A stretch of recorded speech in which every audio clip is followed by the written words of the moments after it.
ನಾಯಕರು ಹಿರಿಯರು ಒಂದೊಂದು ಪದ ಬಳಕೆಯಿಂದಲೂ ಕೂಡ ಯಾವ ರೀತಿ ಸಂದೇಶ ಹೋಗುತ್ತೆ, ಯಾರಿಗೆ ಹೋಗುತ್ತೆ ಅನ್ನೋದು ಗೊತ್ತಿರೋದೇನೆ. ಬಟ್ ಎನಿವೆ ಅಶ್ವಥ್ ಸರ್, ನಮ್ಮ ಈ ಲೈವ್ ಸ್ಟ್ರೀಮಿಂಗ್ ನ ಯೂಟ್ಯೂಬ್ ಕಾಮೆಂಟ್ ಅಲ್ಲಿ ಬಂದಿತ್ತು, ಹಿಂದೊಮ್ಮೆ ಹಿಂಗೆ ಆಗಿತ್ತು ಧರ್ಮಸ್ಥಳದಲ್ಲಿ ಕೂತ್ಕೊಂಡು ಯಾರೋ ಪ್ಲಾನ್ ಮಾಡಿ ಕೆಲವರನ್ನ ಬೇರೆ ಪಕ್ಷಕ್ಕೆ ಸೇರಿಸಿದ್ದನ್ನ ನೆನಪು ಮಾಡ್ಕೊಳ್ಳೋದಾದ್ರೆ ಈಗಲೂ ಕೂಡ ಅಂತದ್ದೇ ಏನೋ ನಡೀತಿದೆ ಅಂತ ಅನುಮಾನ ವೀಕ್ಷಕರಿಗೆ ಬರ್ತಾ ಇದೆ.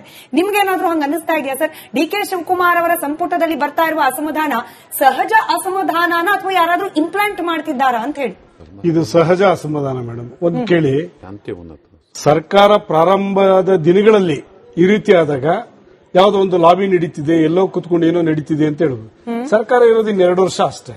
ಈ 2 ವರ್ಷದಲ್ಲಿ ಸರ್ಕಾರನ ಬೀಳ್ಸಿಸಿ ಮತ್ತೊಮ್ಮೆ ರಾಜೀನಾಮೆ ಕೊಡಿಸಿ ಅವ್ರು ಚುನಾವಣೆ ಫೇಸ್ ಮಾಡಿ ಮತ್ತೊಮ್ಮೆ ಸರ್ಕಾರ ಮಾಡೋಷ್ಟರಲ್ಲಿ ಅವಧಿನೇ ಮುಗ್ದೋಗ್ಬಿಟ್ಟಿರುತ್ತೆ. ಸೊ ಹಂಗಾಗಿ ಎಂಡ್ ಆಫ್ ದಿ ಗವರ್ನಮೆಂಟ್ ಸಂದರ್ಭದಲ್ಲಿ ಇರುವಾಗ ಯಾರು ಅದನ್ನು ಮಾಡ್ಲಿಕ್ಕೆ ಹೋಗಲ್ಲ. ಇವರು ನಿಭಾಯಿಸಬೇಕಾಗಿರ್ತಕ್ಕಂಥ ಡಿ ಕೆ ಶಿವಕುಮಾರ್ ಅವರಿಗೆ ಮತ್ತು ಪಾರ್ಟಿಗೆ ಹೈಕಮಾಂಡ್ ಇರತಕ್ಕಂಥ ರೆಸ್ಪಾನ್ಸಿಬಿಲಿಟಿ ಅವರು ಸರಿಯಾಗಿ ಇದನ್ನ ಮಾಡಬೇಕಾಗಿರುತ್ತೆ. ನೋಡಿ, ನನಗೆ ಒಂದು ನೆನಪು ಬರ್ತದೆ. ಒಂದ್ಸಲ ಕುಮಾರಸ್ವಾಮಿ ಅವರು ಕಾಂಗ್ರೆಸ್ಸಿನ ಬೆಂಬಲ ತೆಗೆದುಕೊಂಡು ಮುಖ್ಯಮಂತ್ರಿ ಆಗಿದ್ರು ಧರ್ಮ್ ಸಿಂಗ್ ಅವರ ಅವಧಿನಲ್ಲಿ. ಅವಾಗ ಇವರು ಮಂತ್ರಿ ಆಗಿರಲಿಲ್ಲ, ಡಿ ಕೆ ಶಿವಕುಮಾರ್ ಮಂತ್ರಿ ಆಗಿರಲಿಲ್ಲ. ಕುಮಾರಸ್ವಾಮಿ ಅವರು ಅವರು ಸರ್ಕಾರ ಬೆಂಬಲ ತಗೊಂಡು ಕುಮಾರಸ್ವಾಮಿ ಅವರನ್ನ ಡಿ ಕೆ ಶಿವಕುಮಾರ್ ಛೇಡಿಸಿದ್ರು. ಒಂದು ಕವನ ಹೇಳಿದ್ರು, ಯಾರ್ದು? D V ಗುಂಡಪ್ಪನವ್ರು. ಎದ್ದೆದ್ದು ಬೀಳುತ್ತೀಹೆ, ಗುದ್ದಾಡಿ ಸೋಲುತ್ತೀಹೆ, ಉದ್ದರಿಸುವನು ಜಗನೆನ್ನುತ್ತೀಹೆ ಸಕ, ನಿನ್ನ ಉದ್ಧಾರವೆಷ್ಟಾಯಿತು ಅಂತ ಹೇಳಿ ಕುಮಾರಸ್ವಾಮಿ ಅವರನ್ನ ಛೇಡಿಸಿ ಡಿ ಕೆ ಶಿವಕುಮಾರ್ ಮಾತಾಡಿರು. ಇವತ್ತು 3 ವರ್ಷದಿಂದ ಮುಖ್ಯಮಂತ್ರಿ ಆಗ್ಬೇಕು ಅಂತ ಹೇಳಿ ಒದ್ದಾಡಿ ಬಿದ್ದು ಎದ್ದು ಇವತ್ತು ಇವ್ರು ಮಾಡ್ತಾ ಇರೋದೇನು? 24 ಅವರ್ಸ್ಗೆ ಅಸಮಾಧಾನಗಳು ಎದ್ದು ಬರ್ತದೆ ಅಂತ ಕೇಳಿದ್ರೆ D K Shivakumar take it granted, ನಾನು ಹೇಳಿದ್ದೆಲ್ಲ ನಡೀತಿದೆ ಅನ್ನುವಂಥದ್ದು ಆಗೋದಿಲ್ಲ.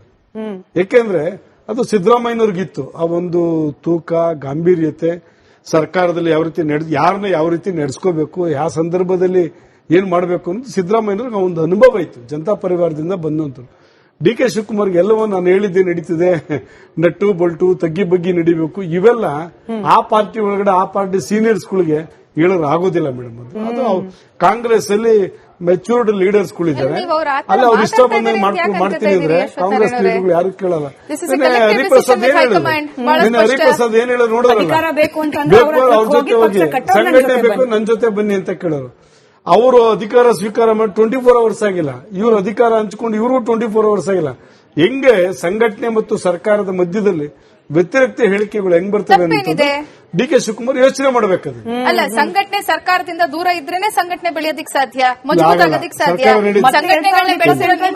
ಸಂಘಟನೆಗಳನ್ನ ಸರ್ಕಾರ ಒಟ್ಟಿಗೆ ಹೋಗ್ಬೇಕು ಮೇಡಮ್. ಅಲ್ಲ, ಸರ್ಕಾರದ ಕೆಲಸಗಳು ಸರ್ಕಾರ ಮಾಡಲಿ, ಹಾಗಂತ ಸಂಘಟನೆ ಸರ್ಕಾರದ ಜೊತೆ ನಡೆಯುತ್ತೆ.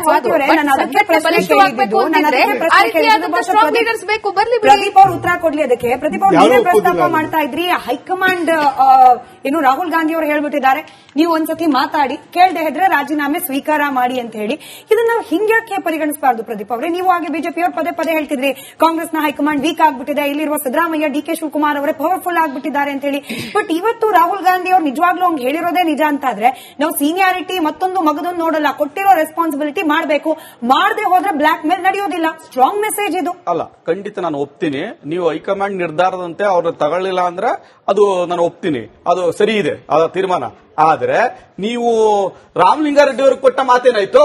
ಇವತ್ತು ಡಿ ಕೆ ಶಿವಕುಮಾರ್ ಅವರು ಯಾವ ಮಾತಿನ ಮೇಲೆ ನೀವು ಹೋಗಿ ಅಧಿಕಾರವನ್ನ ಇಸ್ಕೊ ಬಂದ್ರೋ ಅದೇ ಮಾತು ರಾಮಲಿಂಗಾರೆಡ್ಡಿ ಅವರಿಗೂ ಅಪ್ಲೈ ಆಗ್ಬೇಕಲ್ಲ. ನೀವು ಮಾತು ಕೊಟ್ಟ ಮೇಲೆ ರಾಮಲಿಂಗಾರೆಡ್ಡಿ ಅವರಿಗೆ ನಗರಾಭಿವೃದ್ಧಿ ಕೊಡ್ತೀವಿ, ಅದು ಕೊಡ್ಬೇಕಲ್ಲ. ಆ ಮಾತು ಎಲ್ಲಿಗೆ ಹೋಯ್ತು? ಆದ ಮಾತು ರಾಹುಲ್ ಗಾಂಧಿ ಅವ್ರನ್ನ ಕೇಳ್ಬೇಕಲ್ಲ. ಪ್ರಶ್ನೆ ಅಲ್ಲಿಗೂ ಹೋಗುತ್ತಲ್ಲ, ಅವ್ರಿಗೂ ಹೋಗುತ್ತಲ್ಲ. ಅಂದ್ರೆ ರಾಹುಲ್ ಗಾಂಧಿ ಅವರು ಅದನ್ನ ಯಾವ ಎಸ್ ಅದು ಕನ್ವೆ ಮಾಡ್ಬೇಕಾದ ಜವಾಬ್ದಾರಿ ಅವ್ರದ್ದು, ಅವ್ರ ಮೇಲೆ ಜವಾಬ್ದಾರಿ ಇದೆ. ಯಾಕೆ ನಗರಾಭಿವೃದ್ಧಿ ಸತ್ಯ ಅವರೇ ಒಪ್ಕೊಂಡಿದ್ದಾರೆ. ಡಿ ಕೆ ಶಿವಕುಮಾರ್ ಒಪ್ಕೊಂಡ್ರು, ಎಸ್ ನಾನು ಕೊಟ್ಟಿದ್ದೆ ಅಂತ ಪ್ರಾಮಿಸ್ ಮಾಡಿದ್ದೆ ಅಂತ. ರಾಮಲಿಂಗಾರೆಡ್ಡಿ ಅವರು ಹೇಳಿದ್ರು, ಎಸ್ ನಾನು ಕೊಡ್ತೀನಿ ಅಂತ ಒಪ್ಕೊಂಡಿದ್ರು. ಇಬ್ರು ಅಣ್ಣ ತಮ್ಮರು ಇಬ್ರು ಬಂದಿದ್ರು ಅಂತ ಅಂದ್ಮೇಲೆ ಈಗ ಒಪ್ಕೊಂಡಾಗೈತಲ್ಲ. ಇವತ್ತು ಯಾವ ಡಿ ಕೆ ಶಿವಕುಮಾರ್ ಯಾವ ಮಾತಿನ ಮೇಲೆ ಹೋದ್ರೋ ಅದೇ ಮಾತು ಕೊಟ್ಟು ಅವ್ರನ್ನ ಉಳಿಸ್ಕೋಬೇಕು. ಇಲ್ಲ ರಾಹುಲ್ ಗಾಂಧಿ ಅವರು ಏನ್ ಡಿಸಿಷನ್ ತಗೋತಾರ ತಗೊಳ್ಳಿ, ಸಂತೋಷ. ಅದ್ರ ಬಗ್ಗೆ ನಮ್ಗೆ ಇದಿಲ್ಲ, ಅವ್ರ ಆಂತರಿಕ ವಿಚಾರ.